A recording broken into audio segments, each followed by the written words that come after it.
my glasses on tonight. Went with a different look. Went with the glasses, the smart look this evening. Yep. All right, what is up, everybody? This is the February edition of the Big Bend Fishing Report. I am Captain Jay Carson. This is Captain Kenny Mullins, and down there on the end, yeah, thanks, George. It's the teacher look. You're right. It is. I got my glasses on. And down here on the end, we got Captain Pat McGriff of One More Cast Guide Service. Pat, we always, as always, it's appreciated when you show up. I had somebody asking me today if you were going to be on the show tonight, and I wasn't sure, so I couldn't respond. Okay. But, yes, he's here. He's here tonight. Michael, how's it going? Michael Amman. So it is February. It is been tough weather, you know. Before we get into it, though, let's go ahead and we want to thank Keaton Beach Trading Post for hosting us here tonight.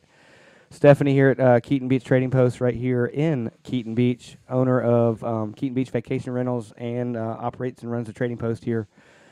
All kinds of good stuff in here. This is where we are shooting live from tonight. All kinds of good stuff in the main, what would you call that?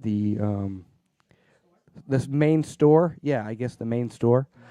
Lobby area or showroom, the main showroom. Shirts, shirts. All kinds of stuff in there. What all I got in there? Can you help me out? They got boots, the buoy boots, hats, lots of cool hats. In fact, last show we sold a couple of hats from the show. So some candles. Lots of good sauces and barbecue sauces and hot sauces and flip flops and sunglasses and pretty much anything. If you forgot. What you need is a little. Get you a little like a pharmacy section, in case people forget their contact lens cases or whatever. I guess Corner Store has that stuff, doesn't it? Yeah. Beach Bums has that stuff. So anyway, let's get into it. We are, like I said, it's February 7th. We're a little bit late getting this, but this is kind of when we could get together. Well, it's the first Tuesday of the month. Right? It is the first Tuesday of the month. You're right.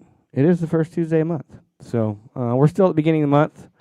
We are, the first half of February can be, I don't know, it can be tough weather-wise, but as we get towards the end of February and into March, it starts to get, you start to get that little bit of a spring feel. Yeah, it's been sucking here lately. Well, not recent, but, Well, I mean, when you say sucking, I would say the weather. The weather. That's what I'm talking about. The weather. The weather has sucked. It's been. That's what I thought we were talking about. You said spring. Yeah. The weather has definitely been. I mean, today was beautiful. Yesterday was beautiful.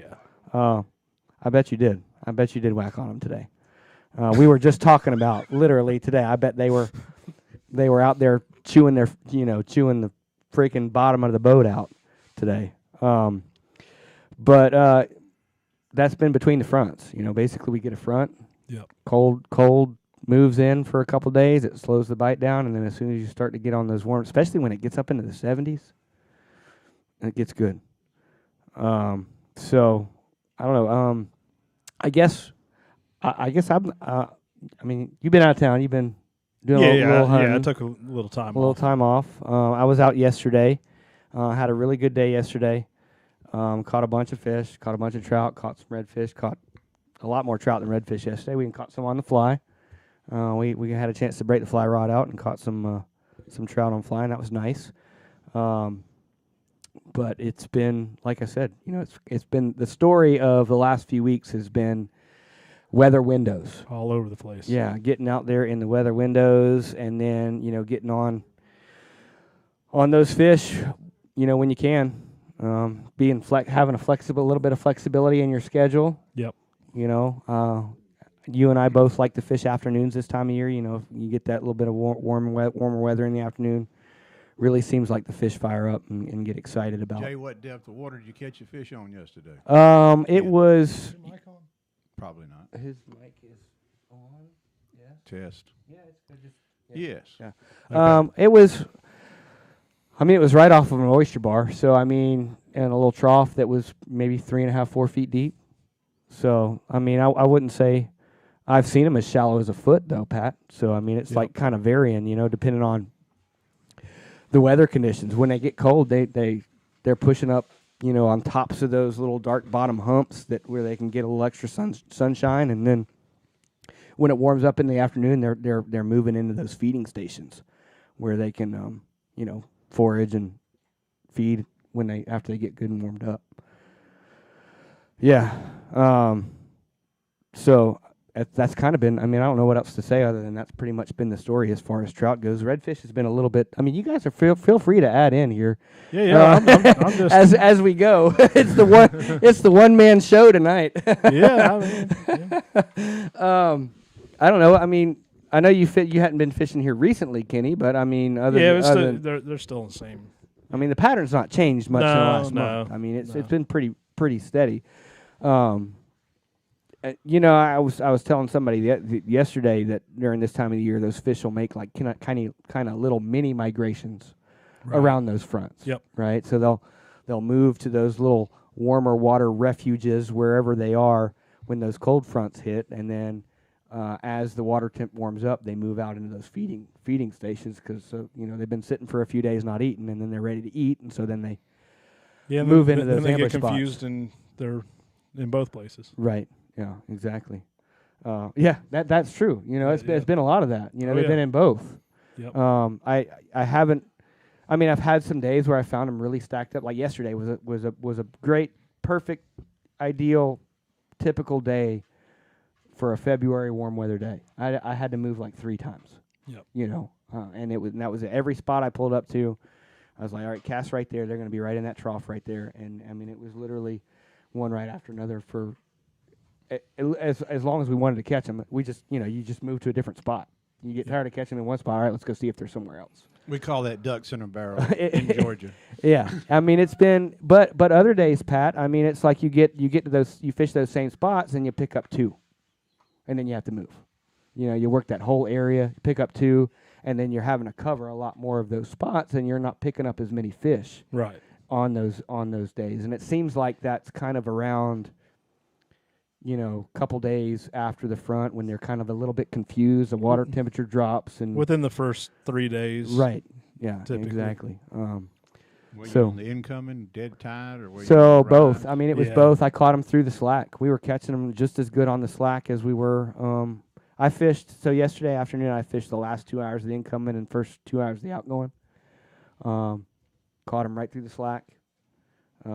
I don't know that that's there was typically much what I difference. do this time of That's a year. good recommendation is wrap the high tide. Yeah, for sure. Yeah. Especially this time of year with the way tides can be. Well, and where the fish are too. I mean, if you don't have water to get to them, I mean, they're typically they're still somewhere. Yeah. Yeah. Yeah, that's what I was just saying. Afternoons. Unless it's on the weekend mornings.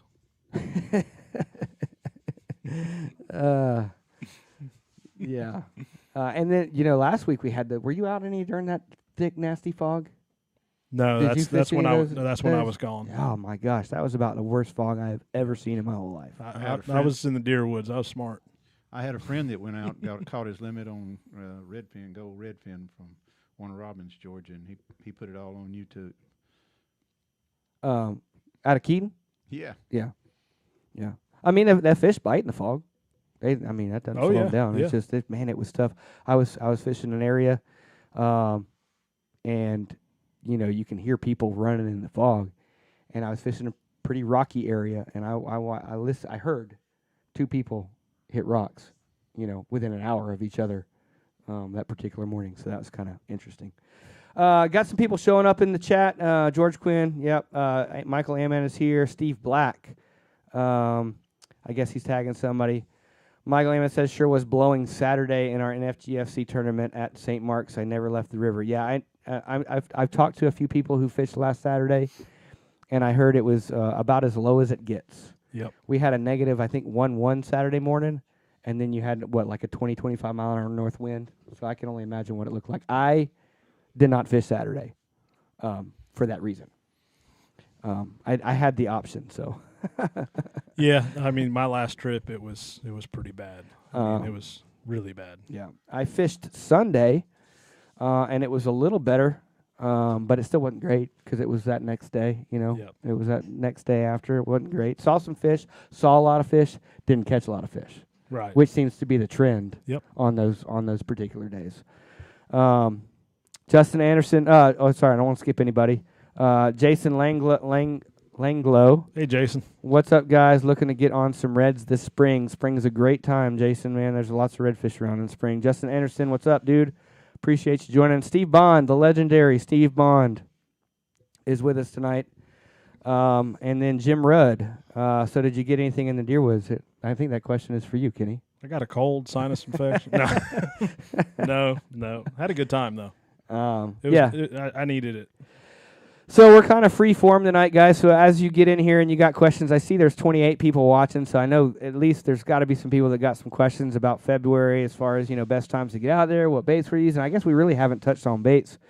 Best times Saturday and Sunday is early morning. Be done by noon. Yeah. No water or not. Get out there, get it done early, and get off the water. Honestly, though, this weekend it looks pretty nasty. Yeah. It don't look great this weekend. I think Friday, Saturday, maybe Sunday. I don't know. It could be tough this weekend. Pat. I'm fine. Well, you said he'll get fired up. He usually runs about a 20-minute jabber before we before we get listen to him. Listen to him. I feel like I got to carry the show. We got two quiet people over here not saying anything. Waiting for some some questions. Yeah, we need some questions. We need some questions in the chat to get the conversation going. Well, I heard somebody say something about baits. Why don't you? Yeah. I was gonna.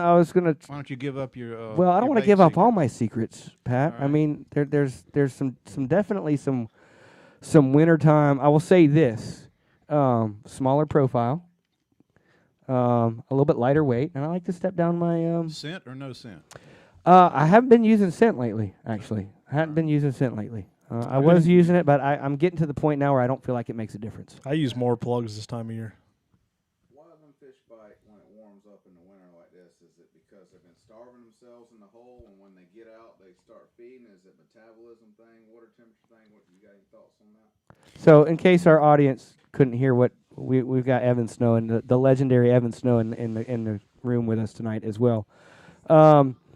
He's asking why it is that those fish move out of the holes, to get into those feeding stations. Yeah, feed. Yeah, to feed. Yeah, and so, so he was asking, is it water temperature? Is it just because they haven't eaten in a few days? What are the factors that trigger those fish to kind of turn on and feed as hard as they do in those windows? Well, when was your full moon this week? It was Monday night. Okay. Yeah. It was Monday night. What happens on the tides? What do we have? Well, a greater range of tides. Yes. What is that? Yeah. That means you got more current, and you got current throughout the 6 hours. So any fish that's stationary has got to do what? Well, He's got to maintain that position by doing what?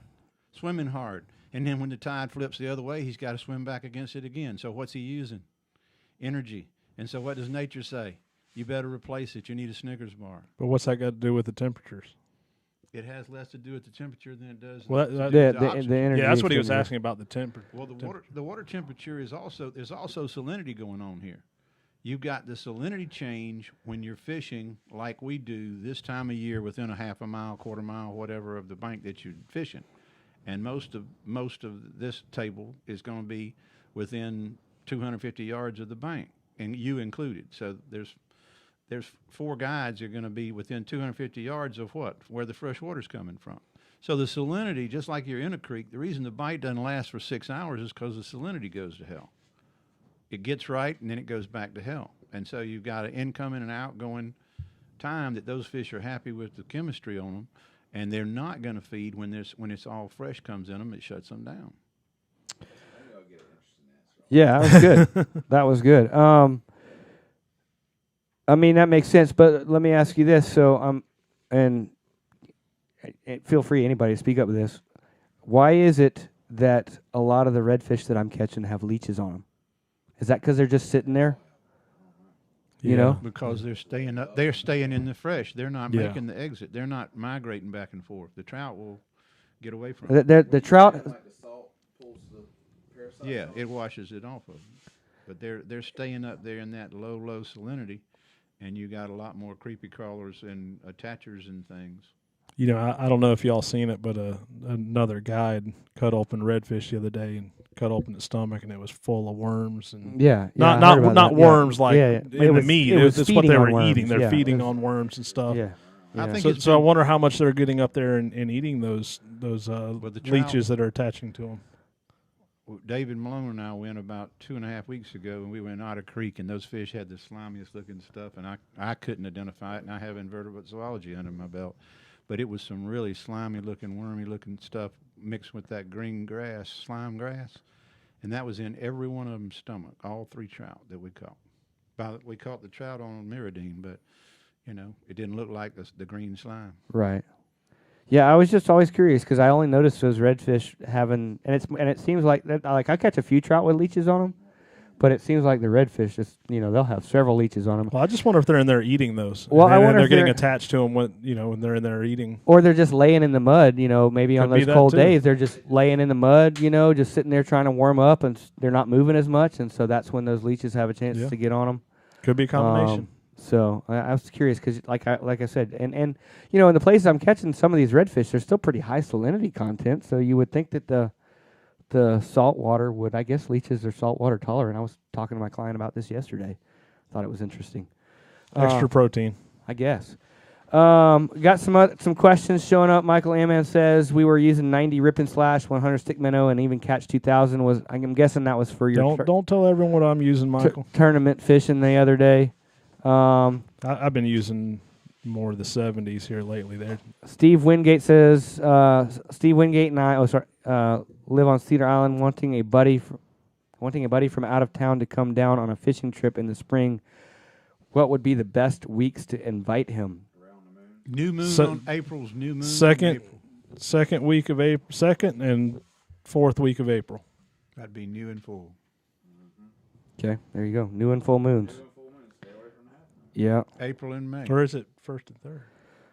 Either way, remember. March and April. First and third week in April. Yeah. First and third week of April. Just look for you want the days that have the most amount of water moving. So just look at your tides, see how much water change there is on a day-to-day basis, and It's called range. Yeah, and so if you got a tide that goes from a negative to a +3 or +3.5, that's a lot of water moving. And if you do want to book a trip, you better start booking it now because I know me personally, I think I have 1 day left the first week of April and maybe 2 the third week, and those moon tides. All right, Nate had asked this question earlier in the day, and I'm going to pull up your question from Facebook here, Nate, because it was a little bit more detailed than what you just posted in the chat. So let me pull this up real quick. Here we go. All right, so he says that 2 questions. He's got 2 questions. He says, I've been catching a lot of reds and juvenile drum. I'm assuming you mean juvenile black drum. He says he moved to Swanee 6 months ago. I noticed the juvenile drum become more active during slack tide versus moving water in the creeks. Is that typical? I can take that. Yep, they're bottom feeders, and anytime a bottom feeder with barbels like a catfish relies on scent.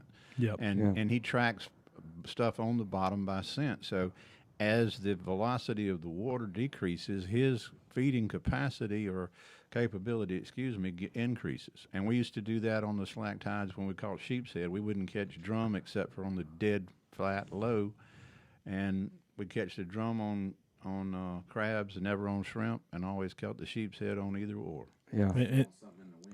Yeah. And it's the same all year, not just this time of the year. With the when I go targeting sight fishing big black drum, I'm targeting slack tides. Yeah. Absolutely. So that was his first question. So and we were just having this conversation before the show started. I've seen more black drum in the last month than I have in my 20 years of fishing around here. Smaller ones. Smaller ones, yeah, but they're so in all which are good eating. There has been a lot of black drum around. There's been some schools of black drum around. His other question is, trout seem to be near the mouth of the creeks. Are you finding this to be true now too? I mean, yeah, there's a lot. Yes and no. Yeah, I mean, there's some there. Depends on the day. They're kind of a little bit of Weather. everywhere. Yeah. So that's Nate's question. Nate, I hope that answered you. Steve Black says, can we talk about speed of the retrieve during winter? Steve, The way it is right now, it's all over the place. are we talking redfish or trout? Because that kind of makes a difference too, to some extent. Some extent it doesn't. We'll answer it on both cases. It also depends on the weather. I mean, when it gets cold, we have a cold front push in, you're going to slow way down. And, when it's warmer like it has been the last couple of days, you can speed it up a little bit. Get your smaller reels out. They take up less line per turn of the handle. A 2,000 or 2,500 will outfish a 4,000. That's a very good tip. That's a very, very good tip, Pat, right there. And very good another point. thing you can do, you can take some of the line off of your, you can cut back the line, which cuts back the diameter that you have on the smaller spool. Sure. Even more so, and that'll slow you down some more. Yeah, I don't have to worry about it. They keep knotting up my line. I'm just running Yeah, about half I've been spools going through. anymore. Yeah, I've been going through a lot of line here lately too. Yeah, it's it's when you get to having to start bounce a jig off the bottom. That's when those daggone wind knots show up. Yeah. Okay, can we speak on that real quick? Let's do it. Because there I'm is going a broke way buying to line. reduce that. Like you get But not if a you're reel on a in your charter. hands. You get a reel in your hands. Which most people do that. They use the reel itself, the reel handle, to close the bail. I wish right? they wouldn't. Do not use the reel handle to close the bail, especially when you're bouncing a jig or something off the bottom. Do not use the reel handle to close the bail. We need to say to the real companies to stop You that feature. close that bail by hand. Yeah, that would be great if they Jay, could just. Jay, explain why you do that. Well, and see makes the what difference. happens is when you close that reel or when you use the reel handle to close the bail, what happens is if there's any extra little slack right there after you make your cast, which there normally is, you get a little bit of slack right there, I got a better trick. and it creates a little loop right there. That's why that happens. I You got a get better stop trick. it before. Yeah, and I got a better trick. you stop if it or wanna stop know. it before the. I get what? Go ahead. Go ahead. Okay. Teach your clients that when I'm going to get up where they can see my hands. When you close the bail, either way, you raise your wrist and raise the rod tip. What that does, when you make a cast with the plug and you start, or anything, when you start your hand up, the line starts off of the reel. If the line is going off the reel when you close it, it will always be tight and never trap a loop. Yeah. If you close it, listen, wait a minute. Yeah, go ahead. If you close it holding the rod stationary without picking the tip up so that you're not pulling line off the reel, you'll pick up that slack that creates the wind knot. Yeah. And one more Go thing. ahead. Every third or fourth cast, have them hold the rod up, and when they get 6-8 feet from the rod, hold the line up and let the bait unwind. Every fourth cast. Yeah. If you teach that from the get-go, you will not have those wind knot problems. Yeah. I've just gotten in the habit. You got to of, have something count to 4. Say that a little louder Yeah. for your clients that Yeah. couldn't hear that. Yeah. I'll say it to them. They know it. I've just. Kenny said, and for those of you that missed it, you have to have folks that can count to 4. Hey, anyone that's fished with me knows I'm going to say it to you. I've just, over the years, I just get in the habit of closing it myself, and then I'll And closing it before. close it before, and then I will literally pull the line tight before I start to work my bait. Like Well, your people are not going to. well, I know they're not, but it's just something that I do without even thinking about now. I've trained myself. If you'll raise your Yeah. wrist Yeah. as you close it, it will prevent. And you're not going to go 100% wind knot free, but you can cut them down a good 90%. What line do you prefer, both of you? Which braided line do you prefer and feel that you have less wind knots on? The regular, original Power Pro. Yeah, I don't know. I used the Daiwa J braid in the Grand, which is kind of a blend between a 4 and an 8 strand, and I seem to have pretty good success. with Yeah, that. I just used that and it knotted up worst I've ever had. Really. Well, I have Oh, pretty good man. luck with it. So It may have been where I got it spooled, but it was terrible. Okie dokie. Hey, Well, we cleared will you that hit, up. Will you hit the button hit that little plus minus button We on the cleared camera? that Little up. Plus minus, yeah. Yeah. Did you Hey, Yeah, turn the it plus off? minus. hey, I don't get discounts. I'm going to be honest about it. I was not asking that to cause a problem. I was really. No, I'm just.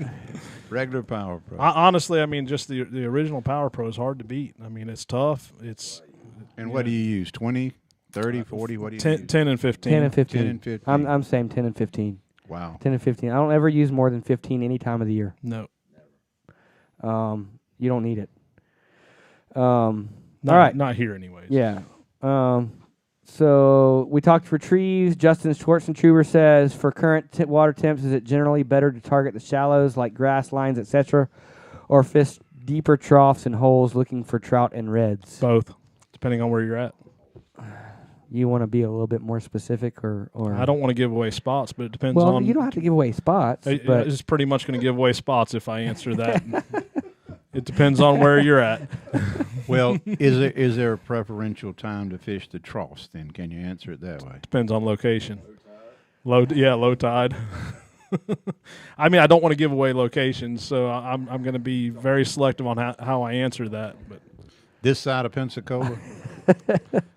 I mean, there's a lot of different types of troughs out there that that you can focus on. So yes, sometimes the fish are in the deep troughs around low water, and then as that water moves up, they're going to move into those feeding stations. So you can say that. I mean, I don't feel like you're giving away spots doing that. Well, that's why I said it's both. I mean, yeah. it's literally both. And I feel like if he's saying like grass lines, I mean, if you're just fishing a grass line, you're just working a bank. Right. So, I mean. Well, that's what I'm saying. It's literally both. I mean, so you're going to find fish in both areas right now this time of year, and depending on where you're at and temperature and, you know, tide, water movement, you know. I will say the more water movement you have in one of those areas is a good starting point. So. And then if you can mix that with some structure, then, you know. Yeah, the best thing to do is just hit all of them until you figure out what they're holding. Because this time of year we have so many temperature swings that, you know, they're moving around like we talked about before, and just hit all three of those, you're going to find fish. Yes, that is true. That is true. Typically, I find the trough fish are the first day after on a warming trend because they've been flushed into those pockets because of a front, which means the wind blew from the north here, which means that it pushed the water out and forced them off of the areas with the rocks and the shallower points, shallower places. They're not on points and bars when we just had a front come through. So when your bite starts to recover, it will start in the troughs, and then those fish will move out of those troughs right back up in on those rocks where they wanted to be. Or grass line, shoreline. Right. Yeah. You're welcome, Steve. Thanks for we really appreciate you posting the question, you guys. If you keep the questions coming, we'll get to many as we can. Nate, you're welcome, man. I'm glad we could answer your question. I'm glad you stuck around long enough to get your question answered. Thank you, sir. Steve Black says redfish. As far as the retrieval, we did not touch on that. So I've talked to people and I've experienced this myself. And you can maybe speak to this some too, Kenny, but I'm catching redfish consistently, you know, fairly consistently. You know, I'll have days, I pretty much catch redfish every time I'm out. Yep. But as far as the numbers of redfish on my trips, you know, one day we'll catch a couple or a handful, and then the next day we might catch 30.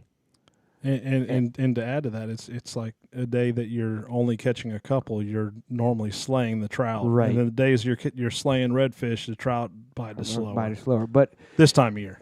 And the redfish, I haven't done as much bait experimentation as I probably should to figure out, you know, because I was talking to somebody earlier this week, and they said we caught them one day on this bait, and the next day they would not eat that bait at all, and we switched it up, and we caught them just as good on this other bait, you know. So I don't know. It's been really, I don't know. It's been really weird this winter for me for some reason. I mean, it's not like we're not catching fish, but it's like it's been kind of ups and downs. This is definitely not like last February. Yeah, I would agree. I would definitely agree to that. And I feel like the fish have been way more selective as to what they're feeding on day to day. Pat, you have any ideas as to why that might be? Redfish in particular, why they're varying their bait selection from one day to the next? Like one day they might tear up a gold spoon. Like you catch all your fish on a gold spoon. The next day you can't catch any fish on a gold spoon. Catch them all on soft plastics. Same areas, same fish. Well, you don't stop your spoon and you stop your plastic. So you're giving that red opportunity, his metabolism probably on the way down or stationary when it's plastic, and it's probably coming up. So you're probably on the third day of warming trend like today or tomorrow would be, and they'll probably hit anything you throw out there at any retrieve rate speed. But I would also say that your light conditions change what they can and can't see. So if it might be that the spoon in dirty water, they can't pick it up until it's too late. Yeah, and then you got a lot of cloudy days, or a lot of foggy mornings, and so that probably has something to do with as far as that's what I was going to say. One thing light. I've noticed is like your bright sunny days, I'm throwing more gold on Right, my plugs, right, right. And then the cloudy days, I'm switching over to a silver. So a lot of it might be more color related too. Foggy days, I'm throwing more. Justin Anderson says, do you feel like the drastic temp changes from week to week lately has affected the fish patterns? Absolutely, yeah, for sure, Justin. It's definitely you're each day is its own window, so to speak. It's like you're having to refigure out from one day to the next. These fish are moving, and they're not moving far. They're not moving far, but they are moving from one day to the next. And it's like, okay, I caught them here yesterday. I'm not catching them here today. I know they can't have gone far, so you're just looking for maybe something similar that may be farther out, farther in, and so it's just by not far. What do you? A couple hundred yards. Okay, a couple hundred yards. 200-300. Yeah, 200-300 yards. I agree with that. So Are they actually moving, or are they just biting at a different? No, they're definitely moving. They're definitely moving. So you see them, and the next day you don't see them. You're talking about visually seeing. Yeah, because the water's so clear right now in so many spots. I usually fish, if I'm fishing a hole or whatever, I fish the hole long before I can actually see in the hole. I just assume that those fish are there. And then once I fish the hole, if I don't catch anything, I always go see, all right, are those fish in that hole or are they not? It is. It's so clear you can see every little contour on the bottom of every creek. So if those fish are in there or not. Right. There's been plenty of days where I've thrown in that hole, Pat, didn't catch anything, and then I just kind of ease over there, and they're all laying in there, in the bottom. They're just not eating. I just wanted you to clarify that for the reader. I mean, for the viewer, or whatever you call it, poster, doper. The viewers, yeah, for sure. The guys on the screen yes. there. But the point of the game is that you're authenticating whether or not there's they fish are there. Yes, right. Yes, absolutely. So you know verifying for a fact that they're moving and the trout are migrating. Yeah. Now, are you experiencing the same thing on the redfish? I'll ask the question for the doper side. The redfish, I do the same thing. I just assume that there's fish in the areas that I'm fishing, but typically the way it's been for redfish, I always blow out a few fish before I start catching them. So I'm always looking in the water. Yep. I'm either on my pulling platform or I'm up on the bow or I'm in the back, but I am always looking in the water. I'm always looking up on the surface, looking for any surface activity, and I'm always looking in the water. And folks, for those, right, that's what I was about to say. When he says blow out, he means spook them where you see the dust and right. Yep. And that's what I look for. I look for fish moving out. Roadrunner trick. Or I'll look for muds. So like where a fish was sitting and he blew out and kicked up a big mud puff. Yeah. And as soon as I see those, I stop. I just said that. Yeah. I stop. And then I haven't seen the redfish, back to that question. I haven't seen the redfish move around as much as the trout. They're moving around, but not as much. No, they're holding in the same spots. Right. But they might be there one day and gone the next. Yeah. But I'm still I'm still finding them in the same general area. I got you. Yeah. Where trout are, maybe pushing into the creek, river, back out onto the flats, into the grasslands, troughs. Yeah. The reds that I've been seeing and catching have generally been in the same general location. Sure. Not moving around as much. Just this side of Pensacola. I got a question for both of you guys. So, these fish get really concentrated in the wintertime, right? So they get stacked up, and I don't fish the rivers. I know they get stacked up in the rivers, but they also get stacked up in a bunch of our creeks here in these little pockets and holes. And there obviously enough people know where those pockets and holes are that they get fished pretty hard, right? Yeah. So if you got somebody that goes in and fishes a spot or a hole, and I don't want to say clean it out, but you keep your limit of fish out of that hole. How long do you think it is before more fish move into that, or do you think there's pretty much constant steady constant turnover, fish constantly coming in and Yeah, out? it's pretty steady for the most I was part. thinking about that the other day, because, yeah. Yep. I agree with Ebony.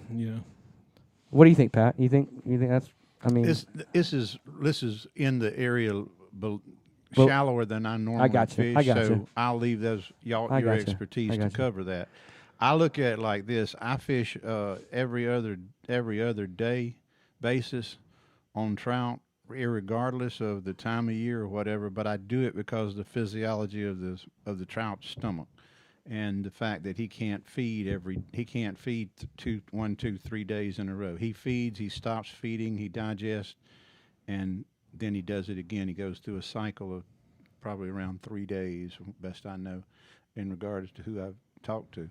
And that's a case of just fish A, C, E, and then B, D, the next day. right. So And they're if you do alternating that, feeding days. you benefit yourself in 3 ways. The flies on the carcass, the Georgia boys following us around. They don't get to see that I call them flies on the carcass. But anyway, they're chasing you. They're not going to see you in the same place twice in 2 days, and they usually come down for 2 days, whether it's weekend. I try not to fish the same spot 2 days in a But row. it advantages you to do that because those fish are not going to feed there. And I'm not talking about reds now. I'm talking about trout. Right. When you got 3, 4 people on the boat and you're trying to produce limits, you need a lot of fish because they're not going to catch the fish because they're not as diligent as you and I are. Evan, Yeah, come go on. ahead. Come on.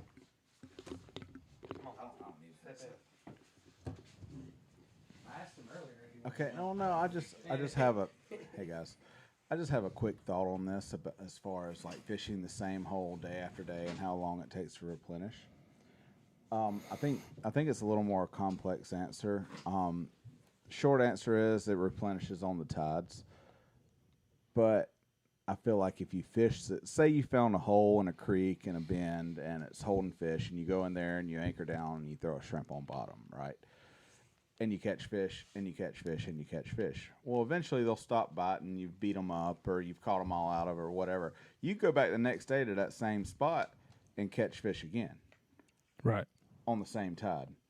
And you can do it again, and you can do it again, and do it again. And you go back the third day, and you can probably catch fish the third day doing the same thing in that same spot. So it's replenished, or I don't know if you pushed them out by all the commotion of catching fish or whatever. But if you do it every day, it's going to get less and less and not as good and not as good and not as good. That being said, they'll be there, for, I've never fished the same spot for, I don't know how many days in a row, but I fished it for, 2 or 3 days in a row. I could see the drop off there again. I do think it changes with the tide. So I feel like it's a little bit of a complex answer there. But, yeah, I think... Do you think those same fish hold in those holes, though? I mean, like, let's say you're doing catch and release, right? So let's say you're caught your limit, and you're just like, you're having fun, you're catch and release. Those fish that you put So back. I'm mainly talking about redfish here. Oh, okay. So you are doing a catch and release because one. I mean, if you catch 30 of them, What about trout, though? I think it's the same because I've had trout foul hooked in the back and caught it that same with the same marks, I know that we foul hooked that trout and we caught him 3 days in a row in the same hole. I'd be interested to know after you catch a fish how long it'll be before he'll try to feed again. Is it the next day? Is it the same day? Is it 4 days? Like I don't know about the same day, but I can tell you we caught the same fish 3 days in a row. You would think that there would In the winter. In the winter, yes. Not in the spring. You don't do that. No, when no, it's I'm talking about when in the the predator's winter. present. The fish is dead. He's not going to recover at all. Right, yeah. This winter fishing, this winter catch and release has basically nothing to do with as soon as the water gets 70 degrees. Yeah. I'm talking about like right now. that game's We over. literally caught the same one 3 days in a row. No doubt in my mind. On the offshore side of this, We're talking offshore fishing now on the inshore report. Let's go. offshore side, you can pull it to a hole and you'll catch a bunch of red grouper shorts, right? Pop them, send them back. You can go there the next day and catch the same ones. So George, our in-house offshore specialist, Aficionado. here at the trading post says that you can catch the same red grouper day after day. He said you could pop one, send it down, you go back to the same spot, you'll catch the same fish. And you'll see the marks on where you pop them. Yeah. the day before. You go to pop them again, and you look, and you're like, I'd love I've been here. if there's any fish biologist watching the video. I'd love to see the answer to this. As far as because- They don't know because they won't tag fish and release them. They won't run a tag study because they're scared to death. They have to actually count fish and Especially the actually do FWC. It's they all have to go out in the field and do something and not sit in an office and tell everybody else what's going on. And I challenged them in the 90s. Sorry, fish biologist. I'm sorry to interrupt you. I challenged them in the 90s Okay, to get back here. I'm done. See you to, guys. and to tag fish, and they won't do it because they know they get no survival. Yeah, and the biggest problem is now our regulations are more based on a popular opinion for license sales than it is actual scientific data. Right. Doesn't have anything to do with facts. I caught the same fish 3 days in a row. Yeah, but not a trout inshore we're talking about. No, but just offshore. Just saying. Yeah. Wintertime, it's absolutely possible. Yeah, in the wintertime, it's for sure. I believe it would be possible, but it goes back to Catch a ton of fish with big like. yeah, me neither. Because when you catch a trout, very few.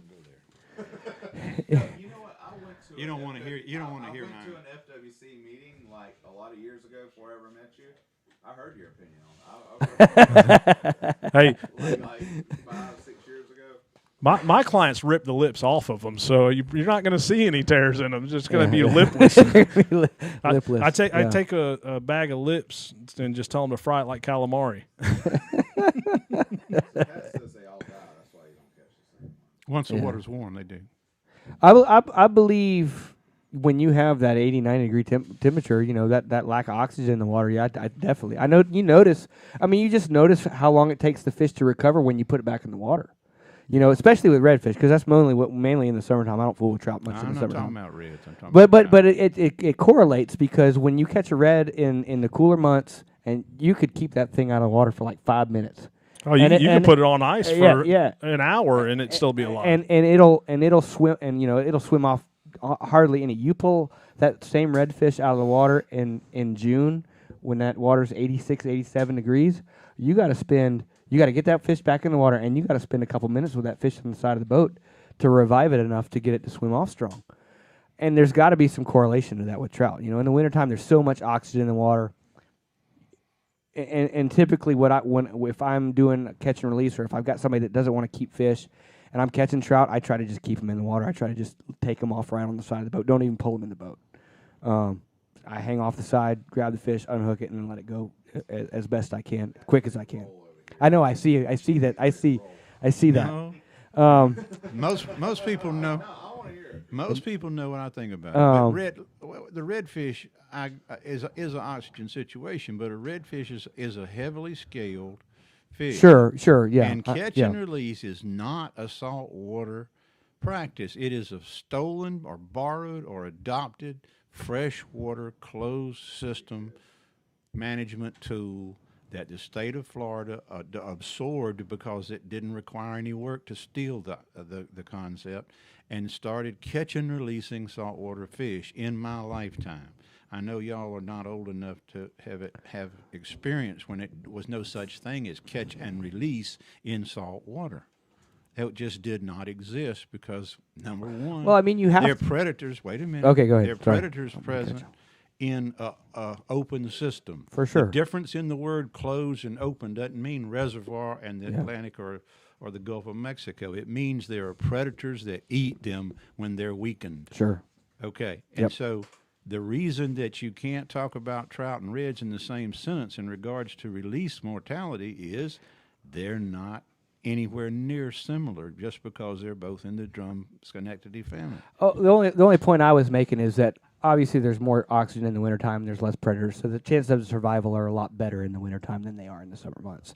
So that's the only thing that was core. I know they're not like physiologically the same. What Kenny's talking about though is subsequent to the fact that those fish are where they're in their survival mode, and they're staying right there in the sanctuary of that survival mode in the winter. Yes. And they're not going to move. So No. Kenny has the opportunity, Kenny or anyone has the opportunity to go back and find that fish there. If that fish survives, that fish is going to react like it did before. It's still hungry. It's still vulnerable, and it's still susceptible to being caught. Sure. But that won't happen in April. So Joel Baldry is asking how long catfish last. You would be the perfect person to answer that, because the only time you can catch fish is this time of the year when they're trapped in a hole and you're using your airboat. Because we all know any other time of the year you don't post any pictures, and even the ones you're posting now are little dinks. But you do have some good shrimp, I hear. Steve Black getting back on the topic of the questions here. What season time of day is best for topwater plugs and best location to fish them? Oh wow, let's all take that one part at a time. I mean it. That's a lot. That's a lot of. Well, okay. So what season time of? Water temperature. Let's start with season first. Let's just give him the best water temperature, and then he can figure out what season that is. There's two, for spring and fall. Yeah, 68, 70 degrees. What's your favorite? What's your favorite? Give me your favorite water temperature to throw a skidder walk or any walking dog. Actually, that's. Oh, you go. Who you ask? Because that's true top water. Everybody. Mid-70s. Mid-70s. I agree. 70. I'd say 70 to 75. I would say. That Yeah, I mean, I'll throw them in the summertime for sure. The question is the best. But mid-70s. When the Low to mid-70s. when the ballyhoo show up in good numbers. That's not a temperature answer. Well, I know, but that whatever Which temperature is that is. mid-70s. So yes. Oh. Yeah. Yeah. So There's no ballyhoo out there like there used to be. okay, well, I was gonna say I saw some Wednesday morning, but there's a few out there. I'm talking about acres. Yeah. No, they're not a ton. There's not a lot. I'm waiting for Joel's response to this. I know it's down there. Yeah. As far as so time of day, obviously morning and evening is best, but you can catch them all day. I mean, I've caught them all day on top water. Yeah. Oh yeah, all day long. And best location Before the grass shows up is a good Yeah, answer. once that's a good answer too. Before the floating grass gets bad, and best location to fish them Everywhere. Over grass. over grass, oysters, rocks. If he'll learn over grass, then he'll get better when he understands when they're on the rocks. Mm-hmm. He'll tear up less boat. There it is. I'll show you in April. Is that when you're going to call me and ask me where they're at? Tim Wright says when it's 68 degrees, when the temperature. See, Tim's heard you before, Pat. So Tim says when the temp is Earth core temp plus 10 degrees. I guess so. So You want your earth. Yeah. If you look at the thermometer, little thermometer they put in an aquarium, it has a little green area yeah, where the fish is a happy fish right. in the aquarium, and that is 65, 68 to about 75. That's or right. Yeah. whatever. And it's not quite 10 degrees. Use a little 8-degree little green window, and when you start getting into orange, yellow, you're not as happy, and in the orange and red, the fish is dead in the red. And so everyone knows Joel and I have known each other for a long time. We give each other crap for many years now. So, I got my phone going off here. There's a couple of questions that were posted earlier today. Let me see if I can come to any. Okay, so somebody asked Hugh, Deb White. I don't know. I don't think they showed up tonight, but Hugh and Deb White asked, the prime time for black sea bass is usually December, January. How late in the year do they tend to bunch up? I'm assuming it is water temp related. Thanks for your broadcast. Very educational. They'll spawn in February and March, and they're out. They're really heavy, thick, and 30 to 40 feet right now. I used to do charters for them, and it was, all you could get.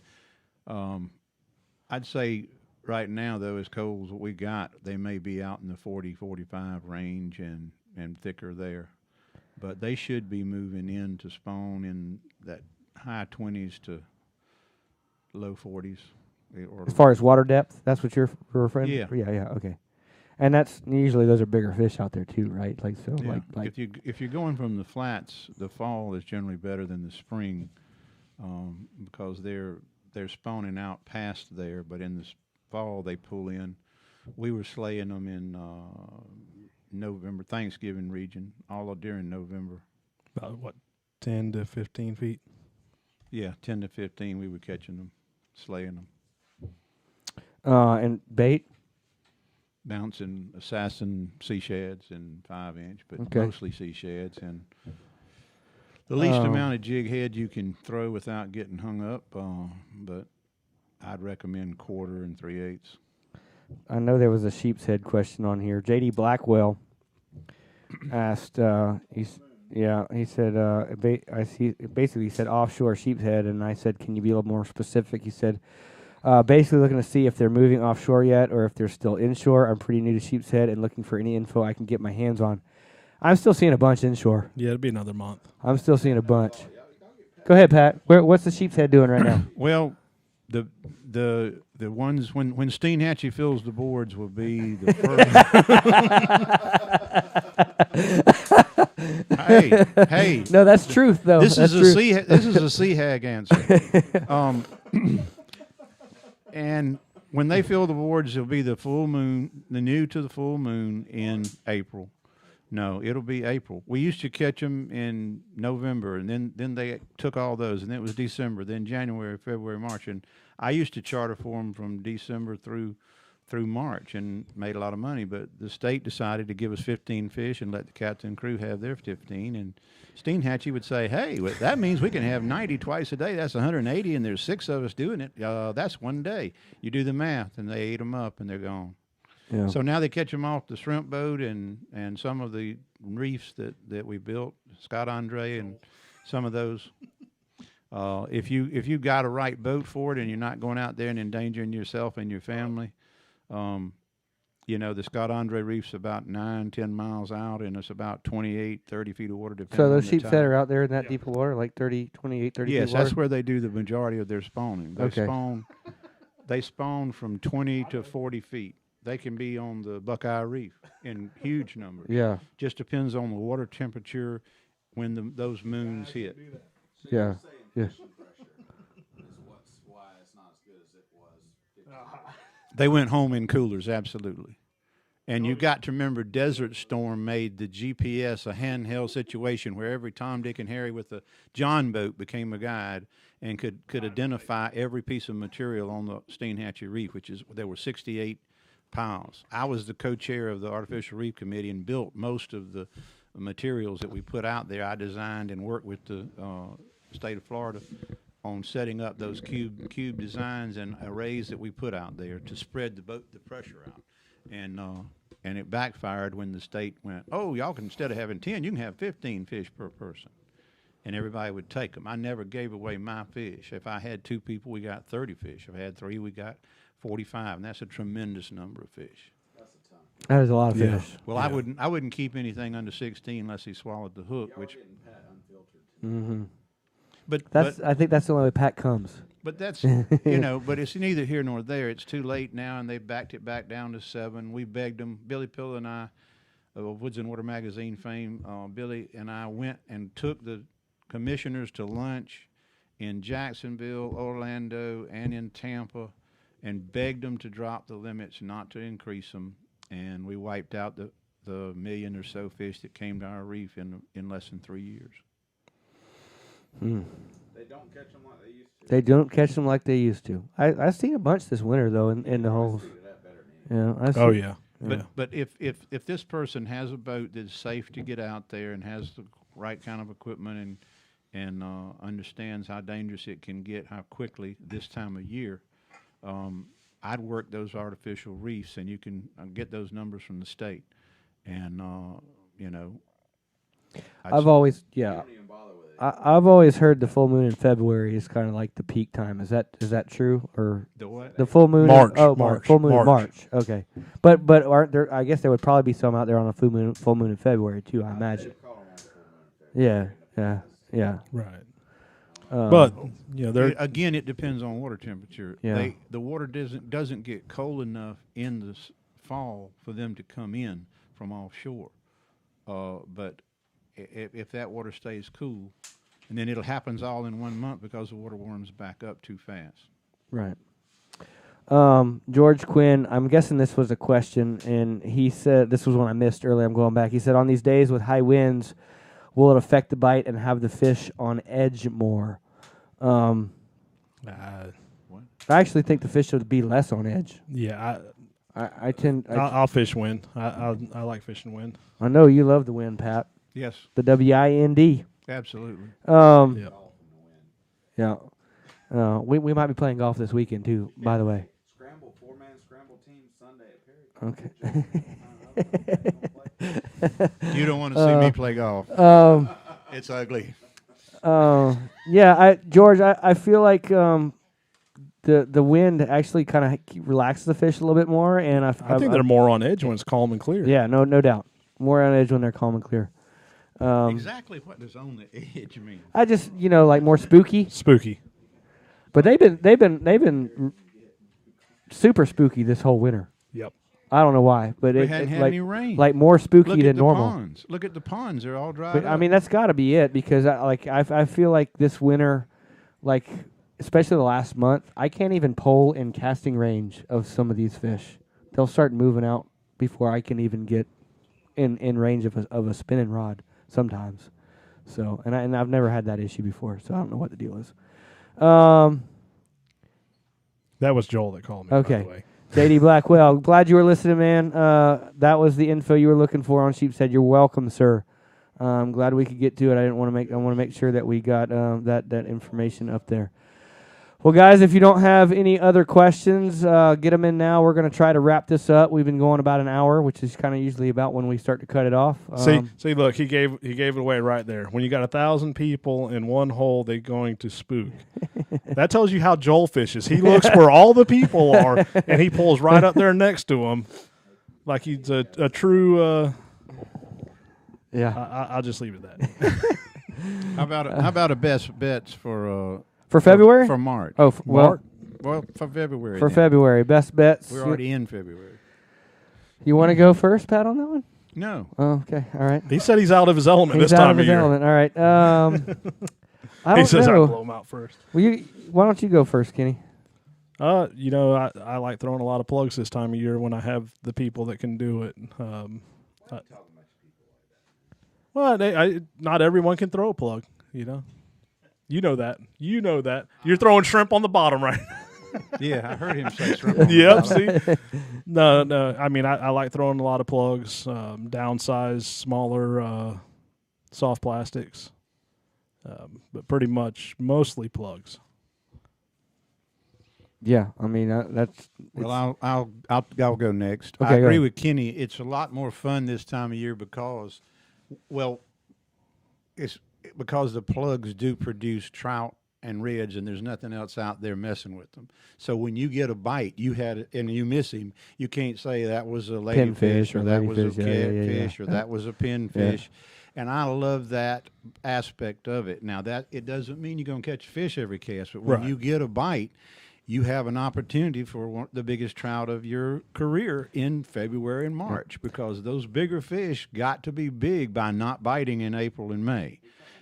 And not hanging around and being vulnerable. That doesn't surprise And me. so, largest fish I ever lost was in late February, and the largest trout I've ever caught was in the 1st of March. Yep. Now, so the people that wait for it to warm up are not going to have an opportunity to get at those fish. The suspending plugs, yeah, that's fine, but you can catch a lot of fish on some floating plugs on the right days and maybe an hour a day.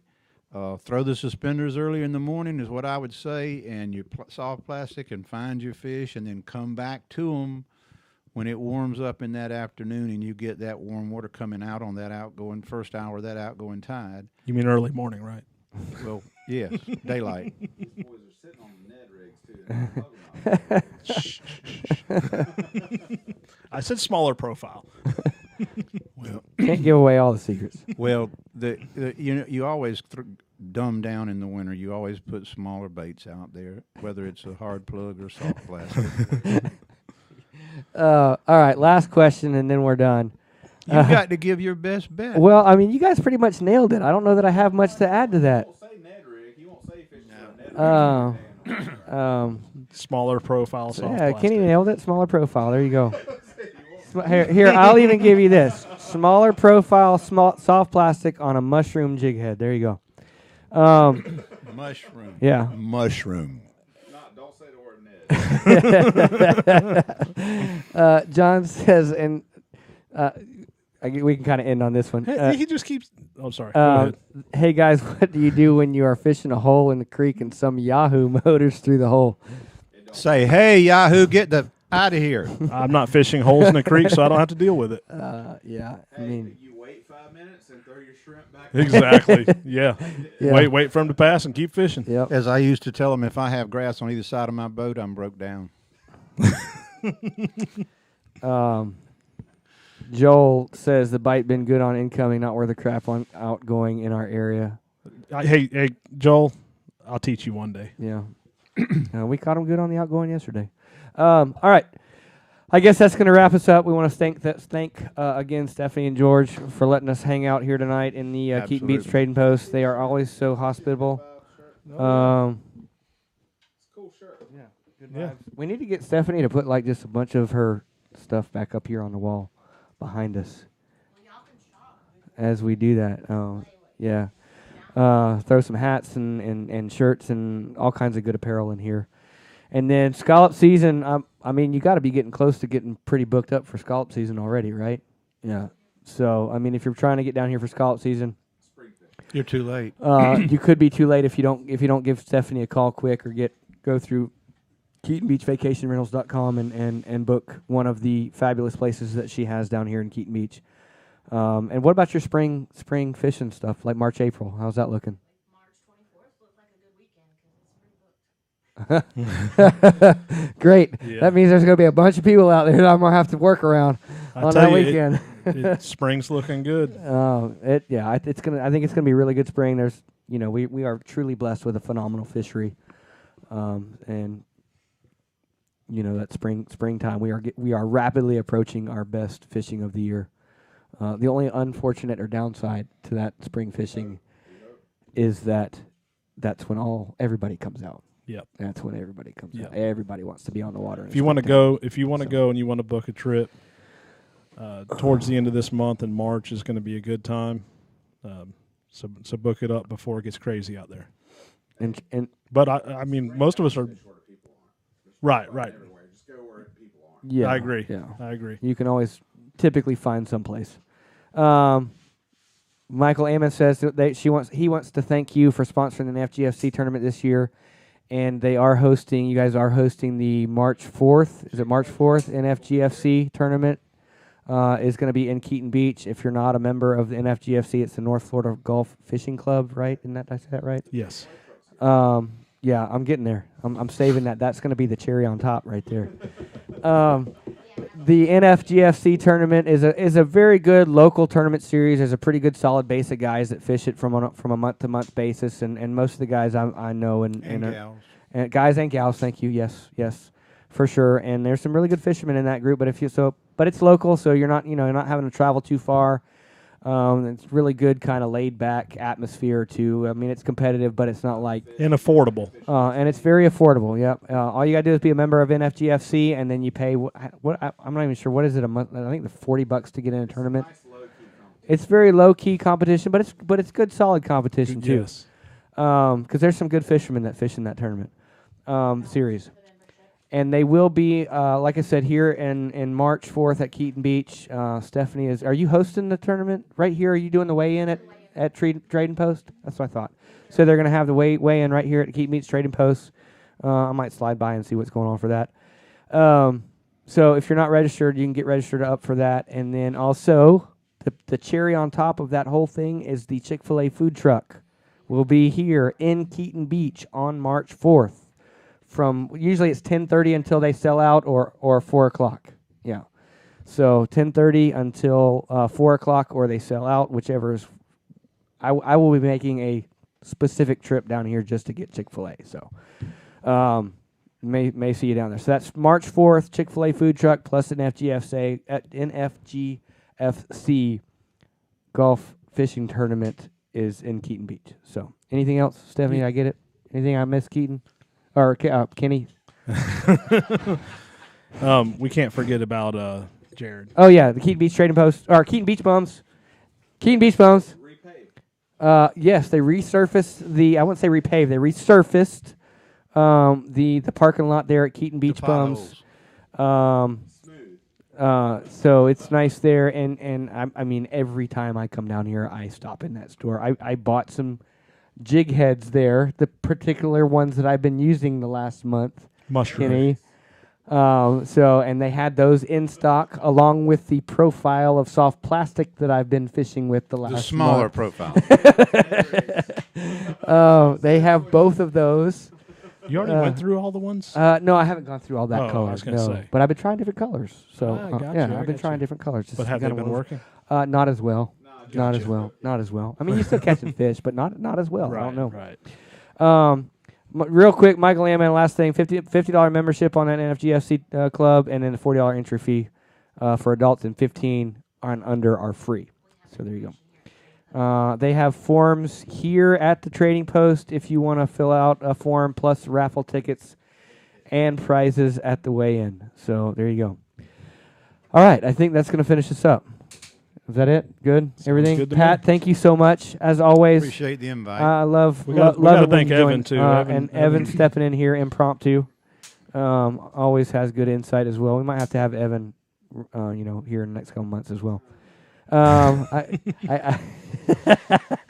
I have to bribe him, but yet when we get on a topic, he wants to jump on in here and give his 2 cents. So. Depends on how much of that cup's been drank. Yeah, that's true. And if you're ever in the Keaton Beach area and want to pop in while we're doing one of these things, feel free. We're at the trading post. We're going to be pretty solid at this location for the next few months. I got 20 seconds to wrap us up, so I'm going to wrap us up. I am Captain Jay Carson. This is Captain Kenny Mullins. This is Captain Pat McGriff. If you want to book a trip with any of us this spring, Better do it now. do it now. Yeah. You can reach out to any of us on Facebook. If you want to comment in this section, we can point you in the direction of all of our information. So thank you all for tuning in, and we'll see y'all next month.